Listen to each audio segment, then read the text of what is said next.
Good evening. Thank you so much for making time for the show. This is the day. My name is Medrin Nyambura, and on this lovely Wednesday, we talk about addressing the past in your relationship. Those little secrets that we try to keep, but somehow they find their way out of the closet, and then you have to address them. If you want to engage us, 20316 with any questions, 0786 316 316. But today we have a fantastic panel. I am excited about this one. We have Faris Mukuria, Karibu Sana, who is the director of Rainproof Limited. Miriam Sambigi, who we might as well, just have a residency for her. A life coach, we call her mom here as the ladies. And you also have Oyunga Pala, writer and a columnist. Karibuni Sana. Such a pleasure to have you. So I'll start with Miriam. Should you reveal your past in your current relationship? Should you even bother to? Well, that's a bit tricky, I would say. Because when you talk about secrets, it could take different measures. You're talking about a secret. What is a secret in a relationship? There are certain things that are very obvious that you need to talk about. Talk about your background. Talk about where you went to school. Talk about the little things that you did. Talk about, you could as well be asked by whoever it is, whether you had a relationship between before your relationship with him. And there's no harm really in saying that you did have someone, but it didn't work out. Okay. But of course I know where you're coming from, and I do know that there are certain people who have extreme cases of certain issues that they would not tell in the open, except when the time comes, and this is the time when they give their trust to the person that they have with them. Yeah. Okay. Oyunga, you've heard of the saying, what you don't know will not hurt you. Are you a believer of that fact? Well, in some regards, because it depends on what sort of, in the context of a relationship, it depends on what foundations have you set. And there's a reason why we have a courtship period, why people are encouraged to date for a long time. This is when you get to really understand who your partner is, and just basically get really acquainted with them and build these elements of trust. Okay. Now, it's the basis of this foundation that then sets the moment going forward. I come from the school of belief that relationships, you've got to be very present in a relationship. Okay. Things change, and a lot of people, when they've got issues that are sort of heavy that they cannot reveal, sometimes it's not so much the partner's problem. Sometimes it's their inability to be able to grapple with that issue. So they need a safe environment in order to relieve or reveal that issue. So some things we don't have to know. Okay. Some stuff, some personal stuff that you can't deal with, especially if it does nothing to move the relationship forward, then just, I don't know, there were some issues in the family that some people have not quite forgiven in my family. If it hasn't come up, to just try and bury it, try and resolve it. Okay. However, if you have issues that are actually going to jeopardize your own relationship, issues that are difficult to deal with, then perhaps you have to find a resolution around them. You might not be in a position to deal with them immediately, but at least consciously you have to say that, no, at some point, I've got to deal with this sort of elephant in the room. Okay, yeah. I get that. Your opinion, sir? Should you reveal your past? I knew my current wife for over 10 years before we got married. Okay. And there were things that were very important to me that she needed to know. And if she was not in agreement with them, then we were not going to get married. Okay. And one of those is that I told her that I intend at some point in my life to go into politics. And I was telling her that so that when the time comes and I venture into politics, because I knew it was, and it is, a very trying time, that she wouldn't say, but I didn't know about this. And so when the time came and I try to venture, and she said, okay, I don't know where this is taking us, but let's go. So what do I say by saying that? I say there are things that are important to an individual that they need to reveal, because if they don't, then the other person will feel cheated when it is revealed later on after I say I do. If there's a situation that could affect grievously the marriage, for instance, if a lady has done 2, 3, 4 abortions, and a man says, I would like to have 5 children, and the lady is thinking, oh my goodness, I don't know what my past has done and whether I'm able to give 4 children, then that needs to be revealed. If someone has an STI or has had an STI that sometimes takes a long time that can affect the individual, then that needs to be said. But however, I feel also the weight lies a lot on every one of the individual. If I want to get married to someone, I need to test the spirit. Okay. Because it is not just what has happened, but there are other things that are underlying that could mess up a marriage. Marriage can survive almost anything if the foundation is right. Okay, I hear you. So let me ask Marianne, should you do a background check on the person you intend on dating? For us, it's sort of easy because then we are FBIs. We can get everything we're looking for. But is it important for you to do that so that down the road you don't find something that will literally shock the existence out of you? Indeed, it's important because you don't want to marry a stranger. So it's obviously important. You see, like in our days, we would have the dating period where you became, and I think I've spoken about that before here. And I said when people get into a relationship, it needs to start from friendship. And who is a friend? It's a person whom you can tell about. At least you have something that you share. You know their home. You know certain things that not everybody will know. You can, therefore, give that background check by knowing the friends that the person has, and you can relate with them. You can ask a few questions. Of course, you're not interrogating like a police officer, Yes. like an investigator, but wisely, you need to know the family background. What kind of people are these? What kind of values do they have? Do they go with my own? Do they resonate? You need to find out what kind of interests these people have. He just talked about wanting to go into politics. Are there, such traits in the, would I want to live with that? See what this person does. It's very, very alarming when you hear someone say that they are dating somebody whose home they don't know. They do not know any siblings. Even the friends that they know, they will not tell you where these friends live or where they work. So you're basically working with just a human being here that you have no clue what to expect or what is inside of them. Okay. And I think, therefore, it's very important to know what you're getting yourself into. Okay. Yes. Oyunga, from a man's perspective, do you do background checks? Well, not in a sort of CSI style. Yes. Not the kind that borders on paranoia. But particularly what happens is that you, and a lot what she said is true, is that in a normal situation, and especially if you come from a fairly conservative traditional background, is that people get introduced. And the whole point about being a unit, because especially when you enter into marriage, technically you're not really marrying an individual. You're marrying into a family, you're marrying into a unit. Yeah.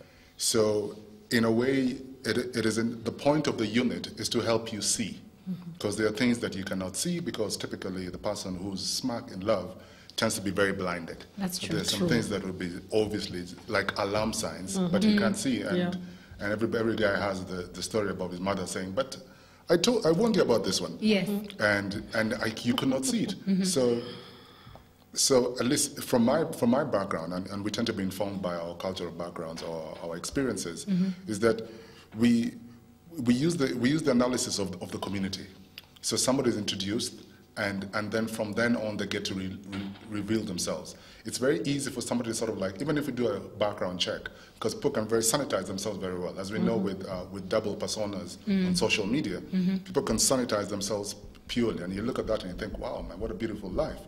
But if you move from the aspect of like within a community, and people then start to reveal themselves, which is why we have all these elaborate ceremonies that precede marriage, you know, in order for people to essentially what it is, it's a background check. Yes. There's stuff that you can't really know, because if somebody decides to really keep something a secret, that's a secret, you know, and that's a whole different level of relationship. But the initial stage is that what we say is that we ask to say, do you enter a relationship with a trust deficit, or do you kind of pass it glass half full or glass half empty sort of analogy? Okay. There's some people who just start saying, you know, I don't trust you. You have to win your trust. There's another group of people who come and say, you know what, I trust you fully.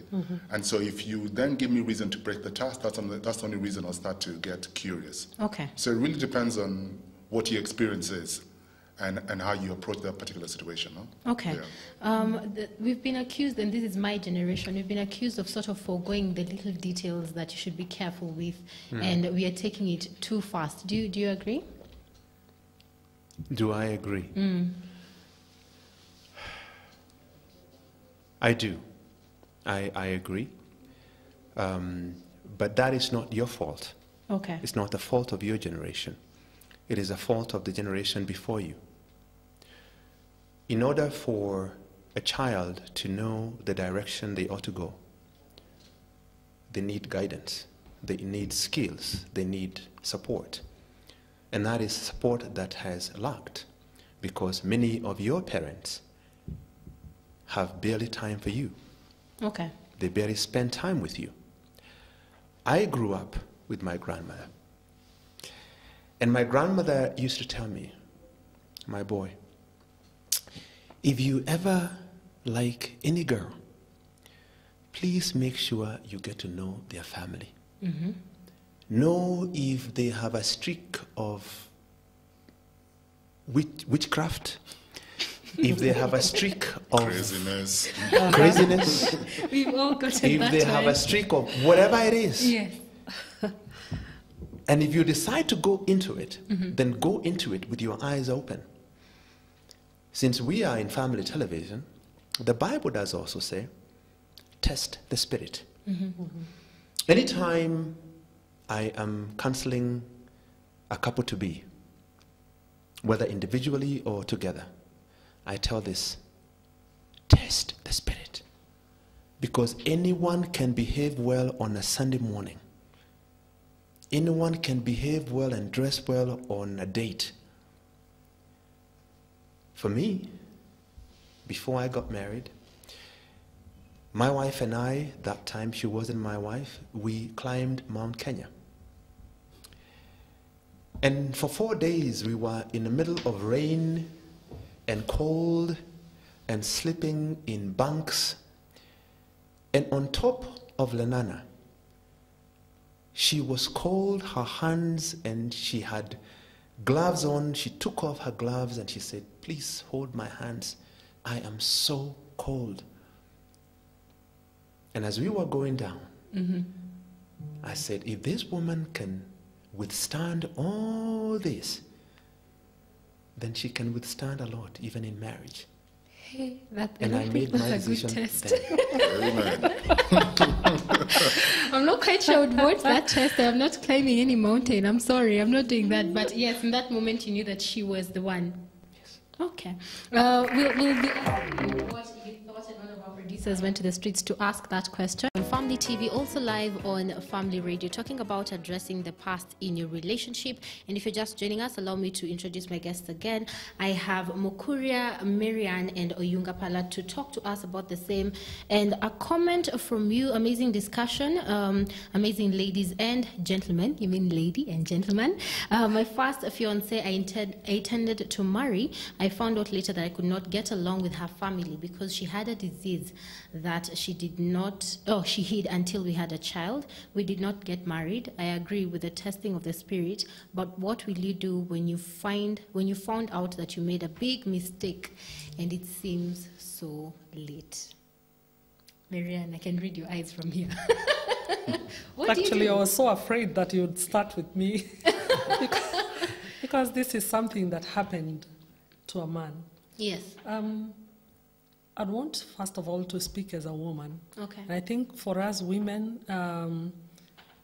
we are wired in a way that we are able to forgive so easily and to live with certain situations. But then again, that doesn't make it right, and we end up getting so hurt. Okay. Back to the question, what do you do when you discover any lie that is discovered is very hurtful? And so again, it depends on the values that you had created around this relationship. I remember what Faris said about the foundation of your marriage. The foundation that you create cannot be a foundation based on lies. But then again, if you, at that point of discovery, decide that the good you have seen in one another over the years overrides the lie that you have just discovered because she's sick, you may choose to live with the person. Okay. But oftentimes, you'll find that that is the end of the relationship. Okay. And I don't think that we need to wait for that. We need to learn from such situations and just choose to do that which is right. He said, you choose what to say based on other factors. I mean, if you think that this is going to be detrimental to your relationship, then it's best kept aside. Yes. Resolve it in your own way, but don't bring the baggage into your marriage. Okay. However, this is a sickness. How long would you imagine hiding from someone a disease? So it's going to come out of the bag. Okay. So I think it's good to be honest. And our foundation, one of the things that we need to do in creating firm foundations is honesty. Okay. Because it creates trust. Let me fight for the lady. She was on the wrong, but let me fight for her for a second. Oyunga, do you think for her, what would be the reason for her to not reveal it? Because you talked about a relationship being secure enough for you to talk about it. So what would be the reason she didn't mention it? There's one factor we don't talk about often enough in this culture, but we do understand it. It's called shame. And shame is deep. And those who have been shamed, it takes them a very long time to be in a position to actually share it. Okay. Because shame makes you ridiculously vulnerable. And if you look at a lot of the problems that we have in relationships today, it basically stems from shame, and shame could be generational. Okay. You know, it could be even the simple shame of infidelity, that if you came from a family that had a pattern of infidelity and you picked it up without understanding it, it becomes something that you continuously keep on hiding. Okay. So there's no easy answer to this, but there's an analogy that I read some time back. It's an Asian analogy, and they give the example in order to the power of compassion.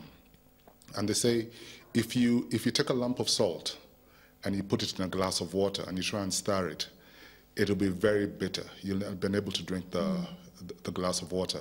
But if you take the same lump of salt and put it in, say, a swimming pool, and you taste that same water, you hardly taste the salt. Yes. So they say that the onus is in the individual. If you build your well of compassion to a extent that it's so strong, the flaws of your partner, you'll be in a position to forgive. Okay. Because your partner is who they are. I mean, whether you learned today, you learned yesterday, that's who they are. So the question is, are you in a position, do you have the capacity to forgive and to move beyond that sticking point? Yeah. Okay, I hear you. Mokuria, I'm trying to understand both sides, and I like what you said, the aspect of shame. We've not been taught how to deal with that. But for her to keep quiet, because you're married to this person, that's basically your confidant. You're supposed to be comfortable to talk about it. But he also got hurt. So in that situation, what do you do? I didn't quite understand. What was happening with the family? So the lady was sick, and she didn't reveal it until they got a child. And for that, let me just get the detail. And I intended to marry her, his fiancée, and I found out later I could not get along with her family first, and she also had a disease that she hid until we had a child. Yeah. Like Oyuga said, shame is a big thing. And like I also said, it seems that to me, without stepping on anybody's toe, that there was no strong foundation. Okay. Because I'm thinking by even discovering that she had a disease, that should have strengthened the marriage. Okay. In my view. But also, it does say that a man shall leave and cleave. And one of the biggest things that messes up with relationships in marriage is that many of us have not learned how to leave and cleave. We carry our families with us into our union, and they become the biggest stumbling block to our movement forward. What mommy says has to count in our discussions on the dinner table. What daddy's requirements are must go. If daddy calls, I must drop everything in my family and run. And eventually, if mommy doesn't like who I married, then we are on tricky grounds. Okay. So for me, I would say to our friend that it's sad, but I wish that there was obviously the openness. But then I will keep going back to the scriptures, because the essence of marriage is actually grounded on the scriptures. There is nothing that cannot be forgiven. Okay, but you also need the opportunity for you to be allowed to forgive, right? You need that truth to be forthcoming, Yes. so that you're allowed to forgive. I understand, again, the video is ready. Our producers went to the streets to talk to you about addressing the past in your relationship, and this is what you had to say, so you can watch and listen.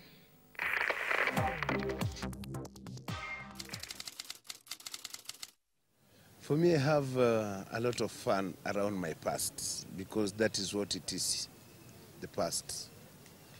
If, for example, you just dwell too much on your past, then your past brings you down. But for me, my past is just another story.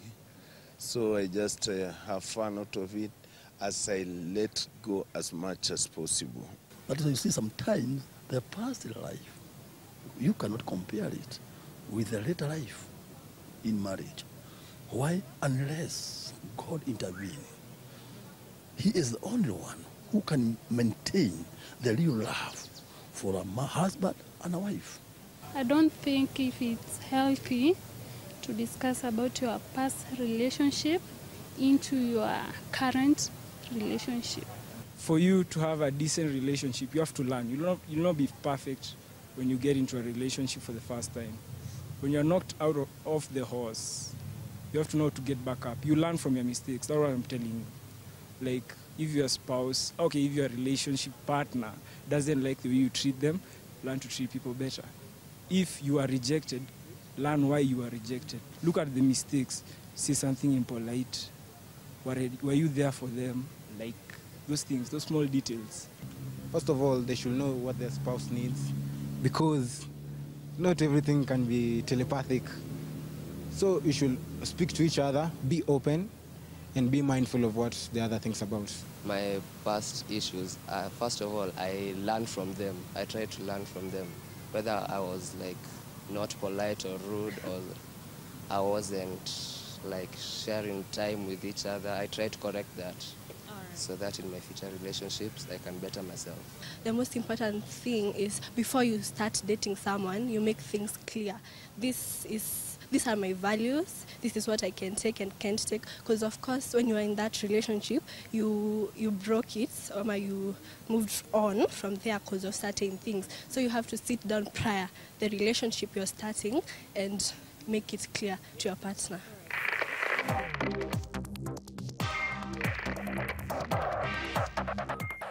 I was thinking of the boys you talked about. So there's a lot of hope. The young men are saying something good there. But there's something I'd like to ask, and I'll start with Oyunga this time. What if you discover that your partner's past involved breaking a value that you stand for? So say they cheated on maybe the ex-wife or the ex-girlfriend, and you have a no-tolerance policy for that certain thing. Do you talk about it? Do you address it? What happens? Yeah, I think it's important to sort of like air things out. You know, sometimes you might as well deal with the pain now.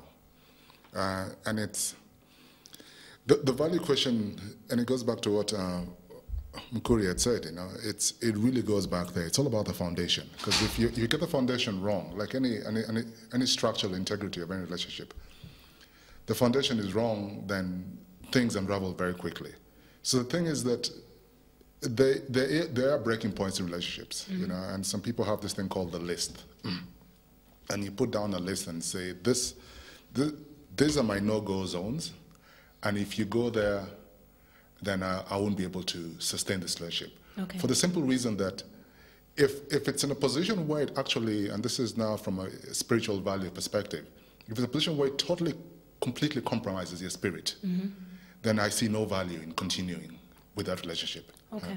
However, if it's a position where it is the other person in a space of deep regret, in a space of, you know, I have no idea what I'm going, in a space of recovery and rejuvenation, yes. They're coming out of some very deep pain and shame, then the job of a relationship then is to then create the kind of space that allows them to heal. Okay. Yeah, and hopefully if you're a strong enough a partner, then you'll be able to hold the hand of your partner in order for them to heal. Okay, yeah. I hear that. Marianne, if you found out something, say when you were dating your husband, something that you knew for sure, this one does not move forward. And for us women, as you said, we forgive a lot. But here's another truth, we also don't forget. We don't forget. Carry it with us. Indeed, indeed. Yeah, so how do you address that? First of all, as we are addressing these issues, you talked about bringing on board into a new relationship what has been in the past. So we could have people who are married, but people who are also dating. Yes. And I believe that when you're dating, you have opportunities to rectify things or just to move away from what you don't think is of value to you. Okay. However, you're already in marriage, you are committed to someone. Now, this is the tricky bit. And I would always say that these kinds of things are unfair to one another because, again, when we talk about love, I think as Christians, because, again, we are talking from that perspective, we understand what love means, you know? Love sees no evil, says no evil, and blah, blah, blah, blah. But it happens.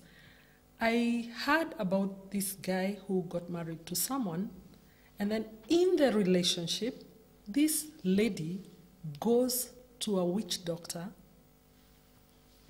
to, what do they call it? To treat this man so that he doesn't move out, so that he doesn't see other people. And you're discovering it within the marriage, okay? Yes. Now, at that point, what would you do as the guy, you know? There is risk to your own life. There's risk to so many other things. And so what do you do? And again, as Christians, we are bound by that saying that God does not want divorce. But then again, the same God doesn't want you dead. You dead. Yes. He doesn't want you endangered, you know? And so if it goes beyond a point where you feel you can negotiate, you can talk about it, you can, you know, some things are just, and you have to value your life and love yourself so much that you don't want again to carry these things. You can imagine this lady has been doing this, and you have to spend the night with this same person. You don't know what they are going to do in the night. Are you going to live with fear all your life? Okay. You know, for me, I find it a bit tricky. I am Christian. I don't believe in divorce. But then I also don't believe in endangering life. Okay. And that's not just about the witch doctors and, you know, but today we are talking about murder. You know? There's so many things surrounding our lives. And really, even when it happens within marriage, you need to ask yourself questions and be truthful to yourself. And ask yourself if you're willing to go on living with this person, living the lie, or you want to give space so that at least you're able to work it out. Okay. Or allow yourself to live at least. You're smiling. Mr. Mukuria, your Yes, thoughts? yes, I am. A lot of lives have been lost at the coast. People travel to the coast to have a good time, and they see the expanse of the ocean and the beautiful water, and they put their bikinis on and they want to run into the water. Or it could be a swimming pool. They see it and they see other people, you know, who are swimming so graciously, and they think, oh, I'm going to jump in. And they do. And then especially if they do, when there's no one, they drown. Lots and lots of people have drowned in beautiful water where others were swimming very graciously. So is in marriage. People get into marriage because they see maybe some people who look like they are having a lot of fun in marriage. They are holding hands, they have children, they are helping each other, But marriage, for anyone who is married for any length of time, knows it is cheer, forgiveness, and persevering with one another, and deciding, you know what, I'm not going to make any beef out of that. And I am not saying that it's a gruesome journey. Okay. What I'm saying is that before you get married, like Marianne said, what are your goals in life? Where do you want to go?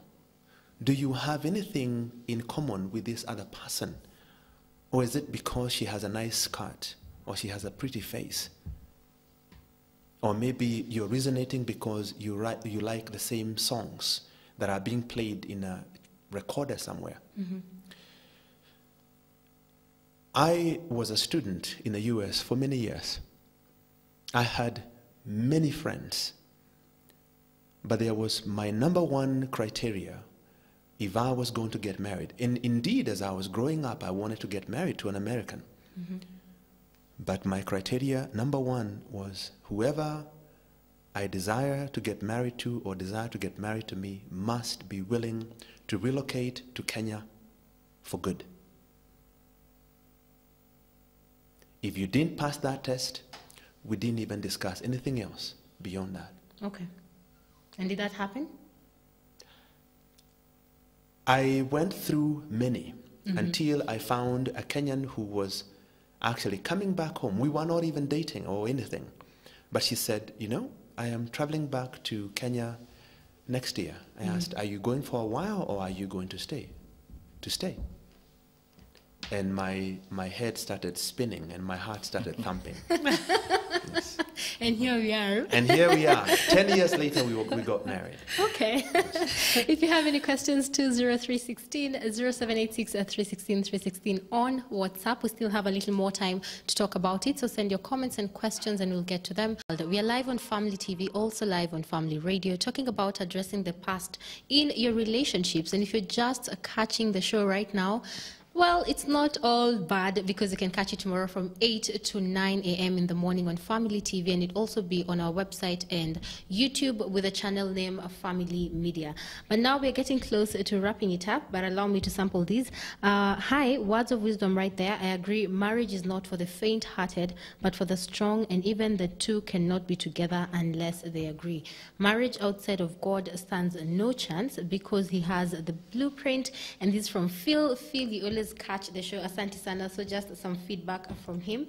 But then let me also throw this at you, Mukuria. Yes. So you've known this man for, and we've heard of these cases in the headlines. You've known this man for say 30, 40 years, and you lose him, so he dies. And then the secret that will come after that is enough to write papers for a week. Here's the thing though, he's not alive for you to address it. So how do you deal with that? Maybe he had a secret family, maybe he had financial issues that you're not even aware of. So how do you deal with that when the person is not there to address it with you? Okay. I would speak on that on two angles.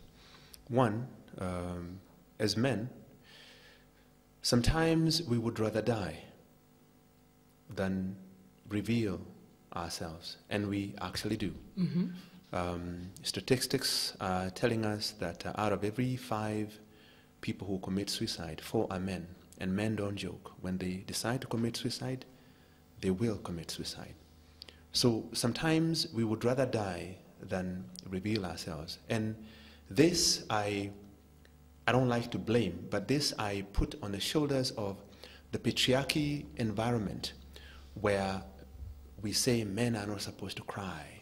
Men are not supposed, if you talk to, if I come and say, hey, can we talk? People will say, you're talking like a woman, too much, bwana, nyamaza. All those kind of things. Mm-hmm. And all along, we are dying inside. Secondly, if someone has died and these things have come up, how do you deal with it? This is something that we've worked with a lot of people. People have died, maybe it's your father, maybe it's your mother, and they hurt you terribly. There is counseling you can go through. Sometimes it just takes a note of paper to just write and indicate all your hurts and pains and your anger. But then I go back to the foundation. Do you know how to forgive? Do you know how to forgive yourself? Because as a woman, you're thinking, how could he have done all this under my nose and I don't? So you start even getting angry at yourself. Mm. And so essentially when that happens, you must know forgiveness. And in this world, if you do not understand forgiveness, you are in trouble. Okay. We'll take that lesson for today. Marianne, let's think about it as a woman right now. You don't have time to address it. And I'll go back to the shame aspect that you mentioned. It's even the shame that you're suffering in public or even with your family that gets to you. So to the woman who might be going through that, how do you heal? So there's shame, there's stigma, because I think the first people who beat you up are the people who are closest to you. And they'll want you to know that it was your fault that this man went away and got another family. But I want to say, as a woman, and I'm speaking to anyone who may go through that, number 1 is that you're not to blame. Number 2, everyone has choices. He made that choice. You chose to stick in the marriage. And these are things that are coming out after his demise. And there's really nothing that you can do about it. The family continues to stay. You're not going to kill them. Neither are you going to deny that they are his family.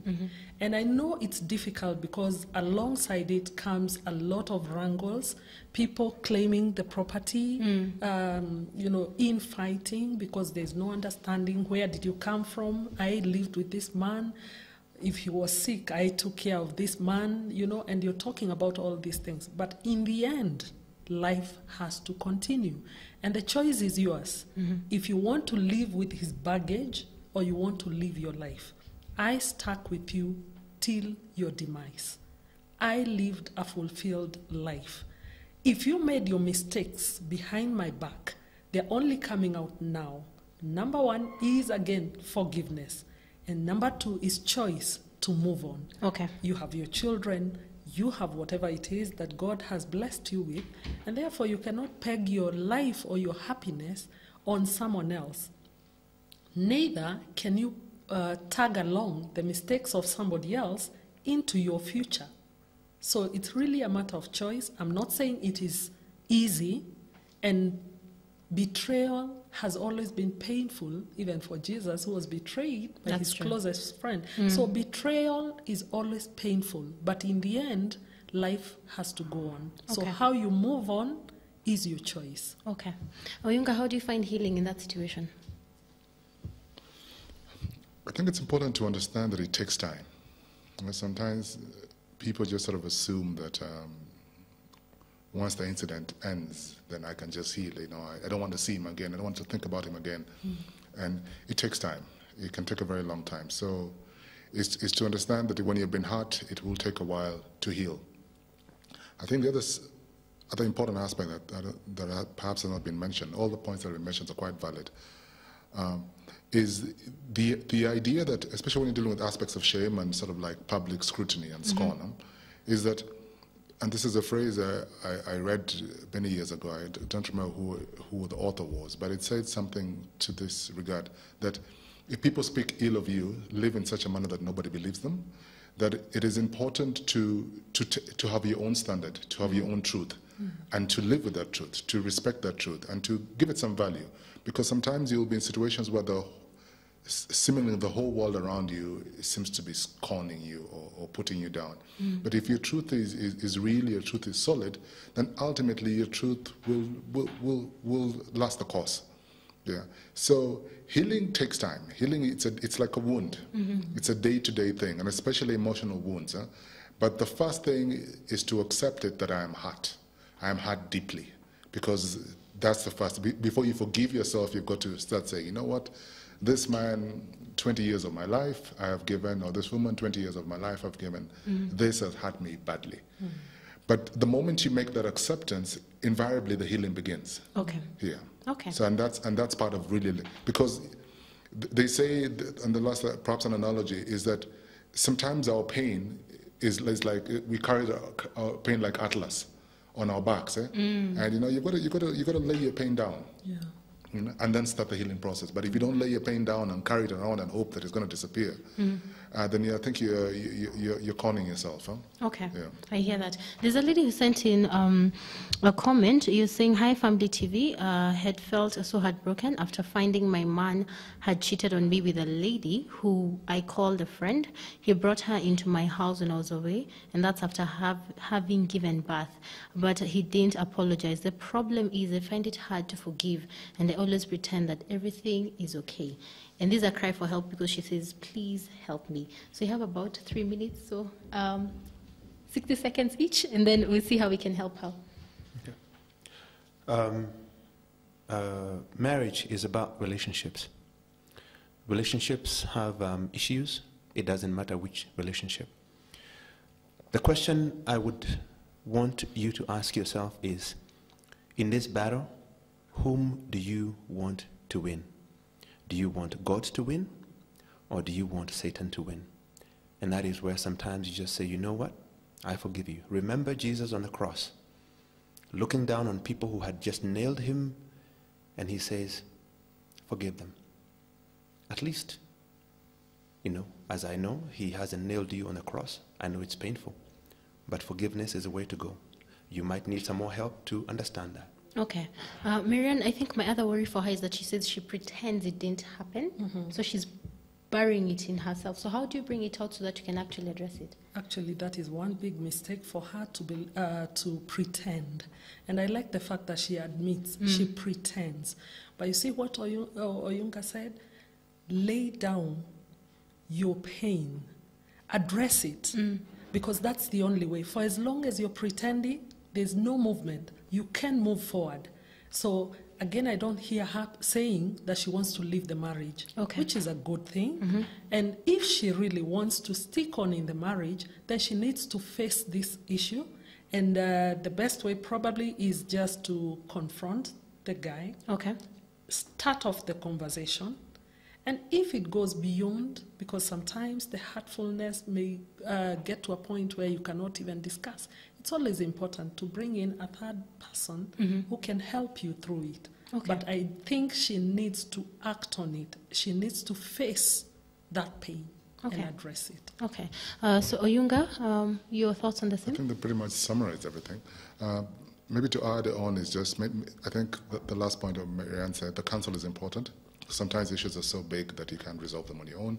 So it's important to get a counsel. And the other thing I think I would advise is that it's sort of important to value your own truth. And there's a lesson we learned from Thomas Sankara and Blaise Compaoré, the leaders of Burkina Faso. And when Blaise Compaoré was betraying Thomas Sankara that led to his assassination, they asked him moments before, they says, are you aware that your friend is about to betray you? What are you going to do about it? And he says, Blaise is my friend. If he chooses to break that betrayal, that's his to deal with. But as far as I'm concerned, I still respect him. And there's the value of truth, and truth will withstand a lot of these other things. So if you stand by your truth, it's grounded on clear spiritual principles, these issues will be overcome. So it's to trust that what you hold on to is big, and it has power, and it has the power to take you beyond this sort of valley of doubt. Huh? Okay. Yeah. Okay. Thank you so much. We're literally out of time. Oyunga Pala, thank you. Marianne Sambigi, and these funny gentlemen, Faris Makuria, thank you so much for coming. And to you, thank you for watching. Tomorrow from 6 to 7, we'll be talking about another awesome topic, so make sure you stay tuned. Have a good night.